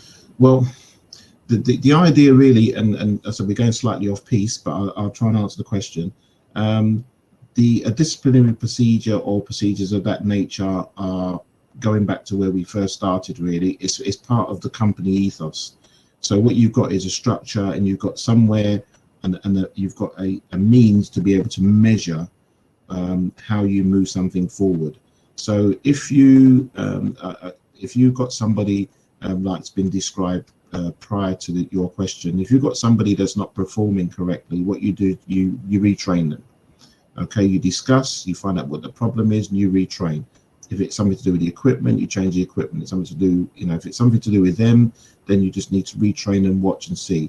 If you feel that your message is not getting across because they're not listening or they're just not doing what you want them to do, then that becomes a disciplinary issue. Now, you know, personally, it should be used very lightly at first. You need to be able to do everything you can to get that situation right before you move on to that particular scenario. So the best way I can answer that question is, if you've got policies and procedures in the company that deal with that kind of situation, that's fine. If you choose to use them in the correct manner, that's also fine. But if you've got them and you've got a problem and you don't use them, then there's no point having them. So I don't want to sort of go too deep into that because it's not part of what we're talking about. But I understand. But I think that if you've got your HR policies, procedures in place, you've got proper training in place, you've got training records to show that you've done a training with the person and you've nurtured them to sort of do a better job, then that's fine. If you've got all that in place, it's okay. But if your strategy is, well, I tell you to do it, and if you get it right, that's okay. But if you get it wrong, I'm going to beat you up, but it's not going to work. Okay. Robson Richard says, as a safety professional, is it suggested that doing a big course is effective in organization? Depends on what you want it for. So any training, you know, if it meets your remit and if it gives you a better understanding of how something is done or should be done, then that's fine. If you're doing it for the sake of doing it, but there's no point really. It's like any other training really. There needs to be a meaning to why you're doing it, not just because it looks good on your CV. Whether it be BICS training, whether it be vocational training, what the case may be, if it fits your profile in terms of what you do as a job, then that's fine. If it doesn't, then there's no point in doing it. Okay, Tommy, I think we're done with the questions for now, and we are just 10 minutes away from the end. We may go a little over time. Yeah, I'll move on to the last slide. It's all right, no problem. Sure. I'll move on to the last slide. And I can pick this up in our next session. Yeah, sure. So briefly here, and we've had questions related to this. So we've got so we're looking at, in terms of the whole corporate structure, and lower down in the corporate structure, we're looking at our health and safety policy. We've got to have a good health and safety policy for most companies again. And the thing that my bugbear with most of the things that I'm showing in this slide is that a lot of companies have them, but a lot of companies do not relay the message to their staff in terms of how it works, what their expectations are, what they should do with it, what they shouldn't do with it. The policy's there as a tool to maybe show the client that you've got a health and safety policy, or show your health and safety executive you've got a policy, but the people below you in the tree don't actually know anything about it. Similar thing with risk assessment. So what is a risk assessment? So a risk assessment basically manages the risk of doing a particular task. So going back to my colleague who asked about BICS training just now, if you're in the cleaning game, the cleaning culture, that's fine. You know, BICS training and other training of that nature will help you because it helps you to understand and how to manage risk. And again, if you've got a risk assessment, and I found, and it happens quite a lot here in the UK, a lot of people that write risk assessments for cleaning have no cleaning experience. So what they do is they maybe picked up a piece of paper from the company you've had before and they adapt it and they go from there. They've had no cleaning experience. They don't know. They've not seen how it works. They don't watch the staff to see if there's any changes could be made, if any. So it makes life a little bit difficult. So what you will find is there's probably thousands of generic risk assessments going around that all say the same thing with a different company heading on it. So there needs to be an understanding of what a risk assessment is, what it's used for. Why do we have a risk assessment? And it means what it says. It measures the risk. And there's nothing that we do in our lives that doesn't have a risk. Even if you walk into the shop, if you're crossing the road, it all has a risk. Yes, you know, when we're doing our day-to-day chores, we don't write it down, but we measure the risk. So the one thing I've always said to my students, an easy way of measuring risk and understanding a risk assessment is to stand on the curb and watch the traffic go by. So you've got cars coming from your right or coming from your left, depending on what country you're from. And what you do is you look up the road to see how far that car is. Now, if the car is far enough for you to cross the other side of the road, you'll cross. And the one thing I say to my children, if you've got to run to cross the road, don't cross. That means the car's too close. So what you do is you look to see the distance where the car is to the point where you're going to cross the road. If you feel that car is too close, you won't cross. That is your risk assessment done. Then you follow out that risk assessment on all the cars that pass you until you get to the point where you can cross the road. It's as simple as that. So when we look in our situation in cleaning, that's what we do. We should be looking at the task that's done, and we should measure the risk in that particular situation. Now, the one fault that we do have as an industry and as companies is that we tend to use generic risk assessments and change the name of the location. Well, what about if the conditions in a building is completely different to the building that the original risk assessment was in? It doesn't mean anything. The risk value has not been assessed properly. So when you're looking at your risk assessments should be meaningful. They should be related to the location that you're working in, not just a generic one, which one size fits all, which is generally the mistake that we make. COSH, so controlled substances hazardous to health. So again, for those of you that mentioned it today, a good route to understanding this is to do your BICS LTP. That will help you out. Again, but you can learn how to do this even on YouTube. You can learn how to sort of understand COSH and what it means. So if you've got your COSH or MSDS, as most of you will know, most commonly every single COSH sheet has 16 points in that COSH sheet. So when you do COSH and you do run an assessment, you should be running your assessment based on that MSDS sheet and the function of what happens within the business. So again, what you'd also find is again that people sometimes will copy the MSDS and they won't actually do a COSH assessment, which is completely different to the MSDS. The MSDS is from the manufacturer. It will tell you how to deal with certain situations like first aid. It will tell you how to store. It will tell you what PPE to wear.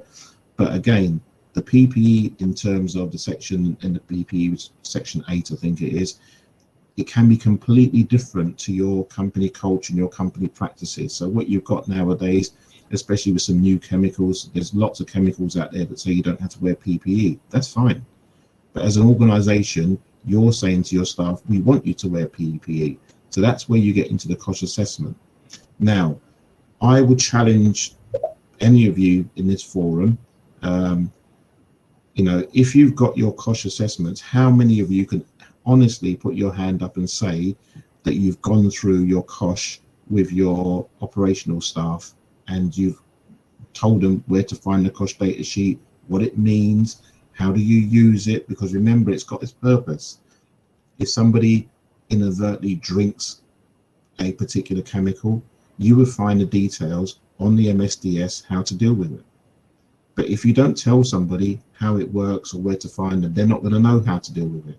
The one thing is that the extreme point I should point out is that certain chemicals will say, do not induce vomiting. Well, if you swallow something sometimes, it's a natural instinct for people to want to vomit and bring it up, but that can actually have a detrimental effect. So if the staff don't understand what COSH means, they don't know where to get the information from, then sometimes you have to ask yourself, well, what's the point in having it? There's no point. So last but not least, the one that I love the most is training. So if you're training for success and you're training your staff, it doesn't matter where you get your training from. It doesn't matter what form of training. What you should be doing is training to enhance the person's skills. So if that person is sweeping every day, they're mopping every day, well, it's appropriate that you show them that. However, if they're sweeping and mopping and you're showing them how to do rope descent with windows, well, that serves no purpose. It's a waste of money and it serves no purpose for the individual. So the one thing I can say to you guys, and we can pick this up next week, is that when you do training, make it meaningful. Yeah, make sure that the person understands what kind of training they're having. Make sure that you reinforce the training by sort of refreshing, whether 6 months or a year. Try not to get into the situation where somebody has allegedly been trained, you have no evaluation of their training, they do something badly, you go and shout at them and tell them they're doing it wrong and they've been trained, but you've not actually seen them operate, you've not seen them do it. So you don't know if they've actually understood what it is you're trying to say. So I'm a firm advocate of training, especially in our situation in cleaning. not only because it protects the health of the person that's actually performing the task, it protects the health of me, the general public. It protects us, especially in a situation where we've got COVID-19, to make sure that people are doing the right things in the right way. And as I said, it's a shame really that we've had to get to the point where we are now with a virus to actually make people sit up and think, well, actually, no, we've been doing this wrong for years, and we need to now address how we do things. So in terms of the training, that's where we are. I'm going to leave the slides now. I'm going to take a few more questions. For those of you that are unable to stay with us for the Q&A, the next session will be on the 3rd of February. And for those of you that want to stay and ask me a few questions before we wind up, I'm here and I'm ready for you. Thank you so much, Tommy. Thanks a lot, everyone who thanking us on the chat. If you all have any questions, please feel free to ask them right now.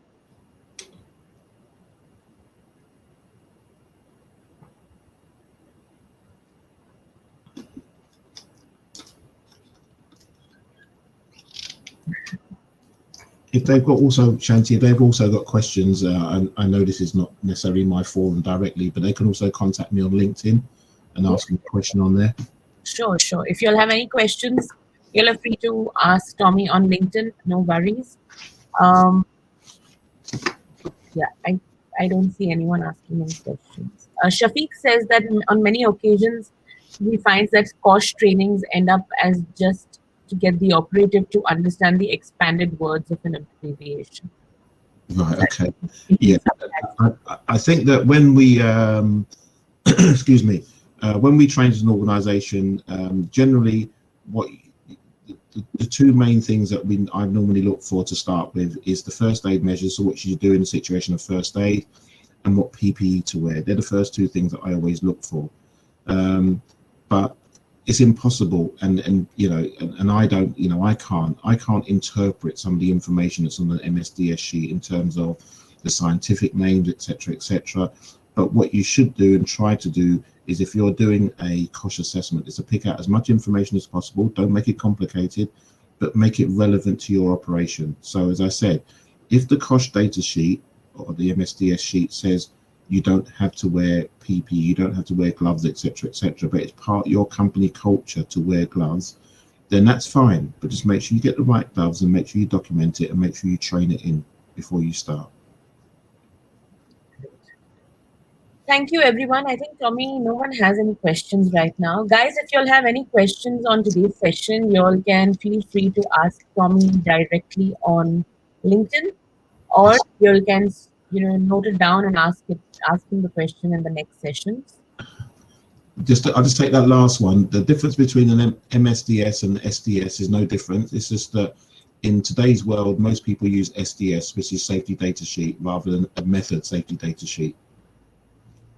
Okay, great. Next sessions, second session is on the 3rd of February, same time, same place. And then we go to 17th February and the 1st of March. So we hope to see you all in a fortnight. Yeah. Thank you so much, everyone. Thank you so much, Tommy. So no problem. We'll catch up later. Yes. Thank you. Take care. Bye-bye. Bye, everybody.